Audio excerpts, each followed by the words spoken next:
Everyone knows someone who can impersonate just about anyone in Hollywood, but nobody does it quite like Bill Hader.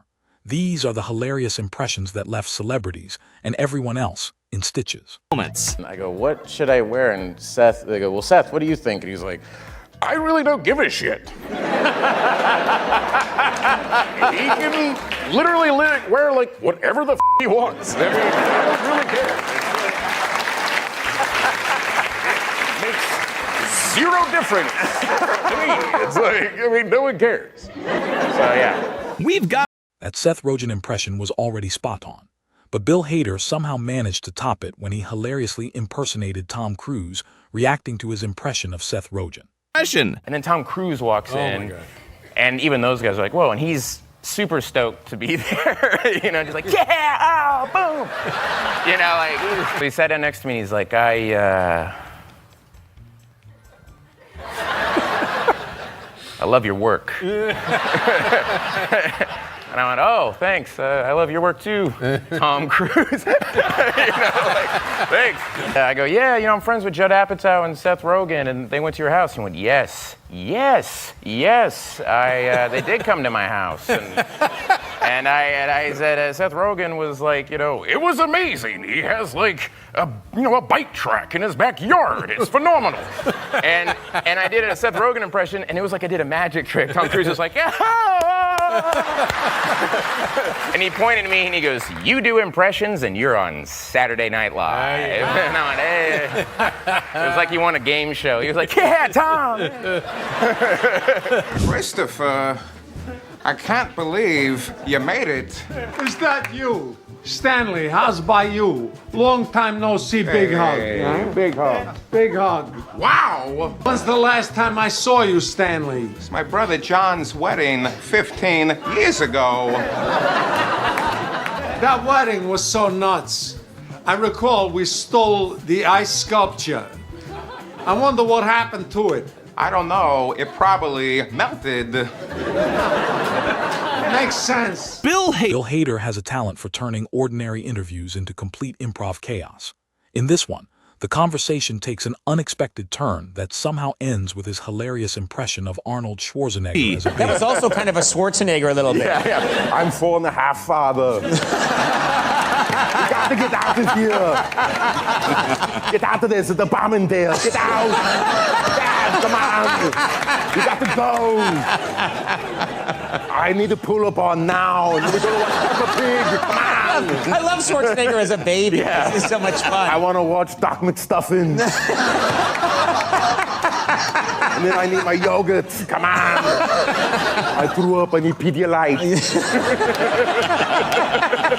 His line was, open up the door, there's a bomb in there. They go, hey, Bill, we need you to operate. It's like one of those Star Trek doors, you know? Like, and so he's like, Bill, you need to operate the door for this. I was like, oh, okay. So I'm like right above him, like with a pulley device, you know? Like looking down at Arnold like this. And he's like doing push-ups. And he's like, oh, come on.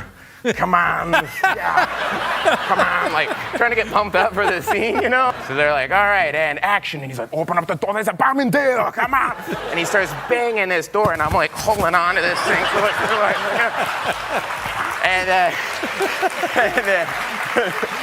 Now it's time for the one person who has become Bill Hader's favorite target for impressions, Al Pacino. I love film. I love women. I love wine. I love kangaroos. Hey, why not? Open up! Yeah, whatever. We're in there. I'm here. Come on, baby.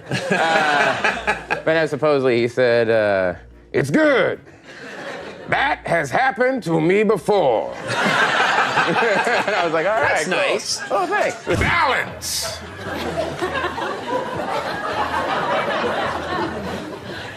Balance.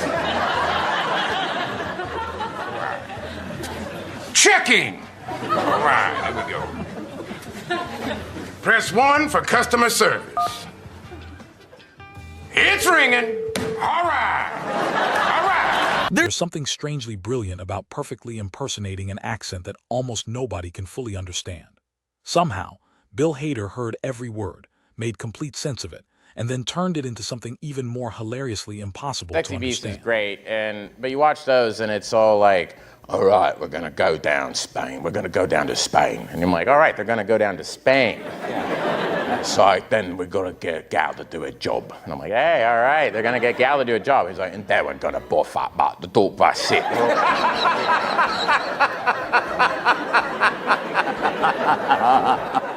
What? And then they're in a restaurant. I'm like, oh, they're gonna rob the restaurant. They're like, all right, well, the calamari. And I'm like, oh, they're eating at the restaurant. Oh, okay. Oh, they're on a plane. Okay, they're gonna hijack the plane now. This is what the story is about. And it's like, I like this plane. And you're like, oh, they're enjoying their flight.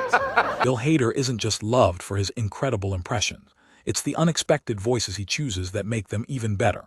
And John Malkovich is one of his most unforgettable picks. I understand you did a Malkovich impression to Malkovich? Yeah, I had to do a John Malkovich impression to him, which means I had to go and broach that. Like, is it okay if I do an impression of you? And he's like, yeah, no, yeah. And I was like, okay, great.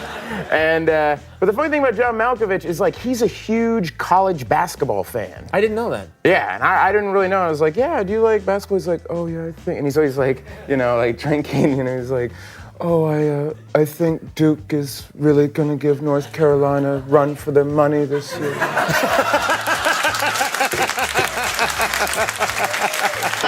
For 22 years, and I've never met anybody who did a Conan impression. Oh, which yeah, I think I did Conan on the show, yeah. You do a Conan impression? I did it on SNL, yeah. I do a Conan. I do a really good Conan. I swear to God, I've never heard anybody do a Conan. Really? So, yeah. Oh, and it's easy. Oh, it's so easy doing a Conan. Yeah, it's easy. Conan's kind of like, you're like this, and you're kind of like, oh, and you do this thing, and then it's kind of like, how you doing? I'm Conan O'Brien. That's it. Two twos is for first date.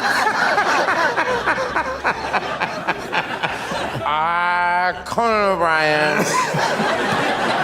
That's eerie. That is so eerie. It's like you. Like, like how you eat, where it's just like. You know how you eat slow? I do not eat slow. If you've ever watched SNL or Portlandia, you already know Fred Armisen. But when Bill Hader impersonated him on Conan's show, the result was even funnier than anyone expected. Fred talks with his hands and he just talks about Portland all the time. He goes, oh, I love Portland. I fly over there. I have my apartment. I have my records. I go across the street. I have my apartment. Fly back. And he's got the big glass. Big glass. He's like, it's great, dude. He goes to that all the time, dude. But impersonating a fellow comedian always comes with a risk. They can fire right back. Here's how Fred Armisen hilariously responded to Bill Hader's impression of him. Bill Hader from SNL was on this show, and he did an impression of me. He did an impression of you. Yeah. And it made you mad, this impression. It's just not fair. Yeah. I wasn't here to defend myself. But it's not what I do. That's not what I do. I never do anything like that. That's not my deal. But just to get him back. You want to get him back now? Yes. So Bill, whenever he talks, his kind of teeth are out here, and his hands are kind of like this. And one thing that he does is he kind of rediscovers bands that we all know already. Yeah. So he'll just go I've been listening to Yes. Yes, it was Fragile. It's a pretty cool album. I really like it. So he's over here. I have noticed he does. Yeah. He's got a little bit of a Mr. Burns on The Simpsons thing. Yeah. Where his hands just hang right here. Yeah. And then he likes to end things with a laugh. Like a little accent at the end of it. Yes. So that's my Bill. Okay, so you feel like you got it. Yes, thank you. Okay, this is where things get wonderfully confusing. If it feels like you're stuck in an endless loop, that's because you're about to watch Bill Hader impersonate Fred Armisen doing an impression. Fred Armisen's impersonation of me is like this, and then I'm always just getting into some hugely popular band. He always goes, I just started listening to Bruce Springsteen. Now let's move on to Alan Alda, a face you'll instantly recognize if you've ever watched MASH. But nobody captures his unique style quite like Bill Hader. In this SNL sketch, he imagines what it would have sounded like if Alan Alda had auditioned for the role of Doc Brown. Alan Alda as Biff? That's great. Wait a second, let me get this straight. This morning McFly covered my convertible in horse manure, so now I have to beat him up and beat his dad up? Actually, they're the same age. They're the same. The dad and the son are the same age. Wow. Well, it's a real wild movie you guys are making here. Godspeed. I want in. Who do I? Hey, what are you looking at, butthead? Hey, why don't you make like a tree and get out of here? That is a great line. That is so great. The stuff you guys are doing with the 50s and everything. I had jackets like this. Can you believe that? I'm the old guy. Alan Alda auditioning for Biff in Back to the Future. And I was like, hey, why don't you make like a tree and get out of here?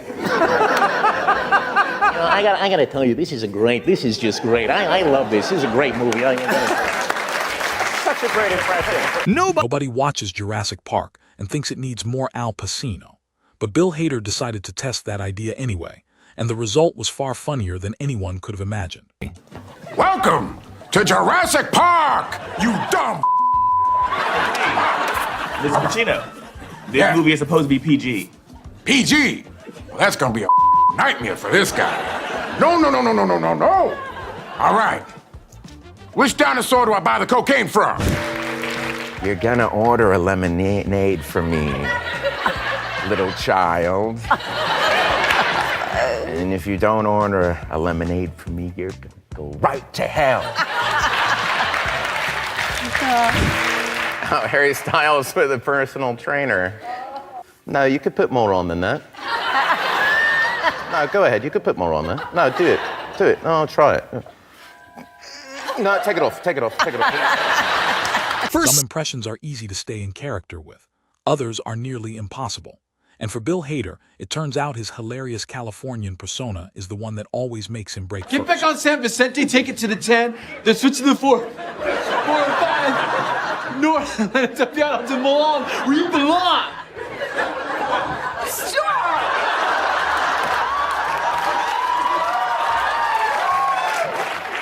At this time of day, it's gonna be jammed. Are you crazy? All right, let's see. Reading to preschoolers. Puff the Magic Dragon huffed and puffed and then kept puffing and puffed some more, and then he got some Oreos with his friends and then puffed some more, and then he watched Jerry Springer for 5 days. Clint Eastwood, take 1. Welcome to Jurassic Park. Not every great impression has to be based on a real person.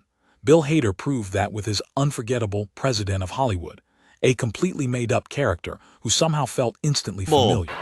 Before I start, I just want to say to everyone up here, you're welcome. In no other place but Hollywood could these 10 people make the kind of money they make and sleep with the kind of people they sleep with. And so, again, I say, you're welcome. Seth Rogen, you're welcome, you hairy Canuck. You are welcome. I, Hollywood, made the world accept you. I put you on a movie poster and I said, deal with it. And then I put Barbra Streisand on that poster and the world said, no. The guilt trip. Listen, if I wanted to watch 2 ugly Jews weaving through traffic, I'd watch Seinfeld's web series.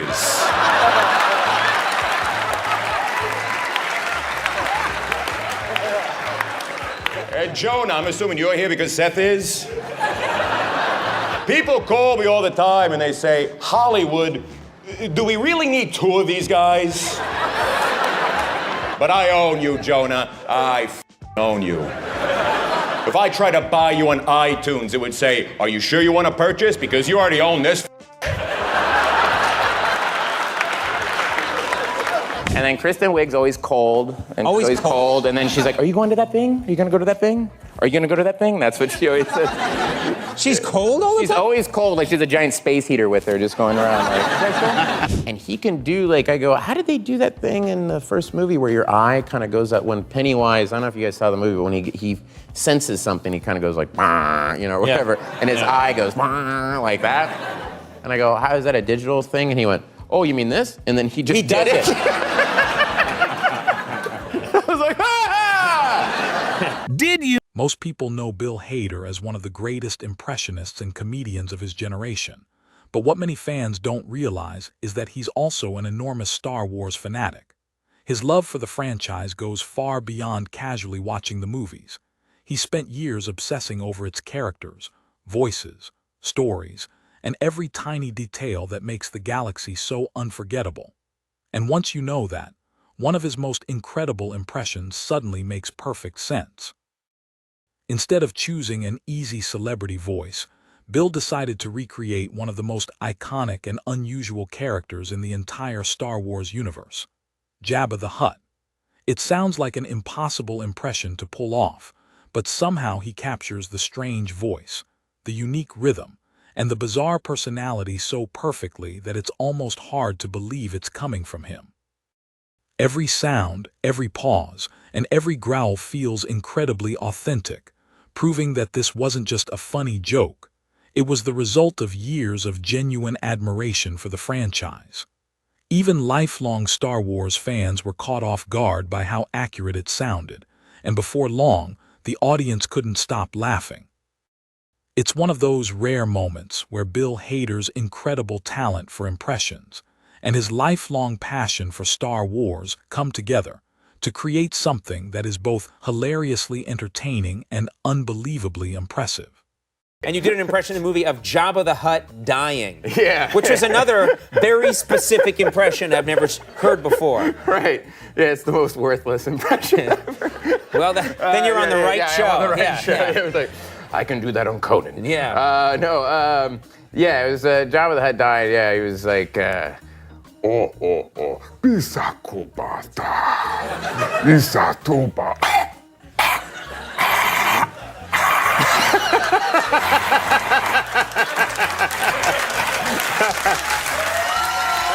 What is the tauntaun again? oh, the Tauntaun's a thing that like they ride in Hoth, the land of Hoth, in Empire Strikes Back, and it's like a. That was a tauntaun. So I sat down with Lauren, and he talks like he tells you everything about Saturday Night Live, and it's the coolest thing. But I was so exhausted, and he talked the entire time, and he'd be like, "And that man was Chevy Chase." And then you wake up, and he'd be like, "And Dick Ebersol said, you know, it's really your show." You wake up, and it's like, "And Ray Charles said they all owe me money." You wake up and he's like, "And that's how you grow blueberries in Maine." The sun is coming up. And I'm looking back and there's Fred and Seth sleeping all peacefully. And I'm like, oh gosh, this is gonna be a quiz, you know? Like, now when did Chevy leave, Bill? Yeah, like stage fright and never went away. And then Lauren Michaels tried to help me after season 4. He went, you know, you can work here as long as you want. And that was his way of like, chill the out. Yeah, I did him in my audition, and it was him with an expired gift certificate for a dozen donuts. Do you mind? He's like, I would like to buy a dozen donuts with this gift certificate. And I'd also like your biggest bottle of Yoo-hoo, I'm sorry. I see. How much are the donuts without the gift certificate? I see. That was it. My small demographic. When I did Vincent Price on SNL, Lauren Michaels came up to me and he went, I love this, but why now? Larry is just, and if you can make Larry laugh, he's like,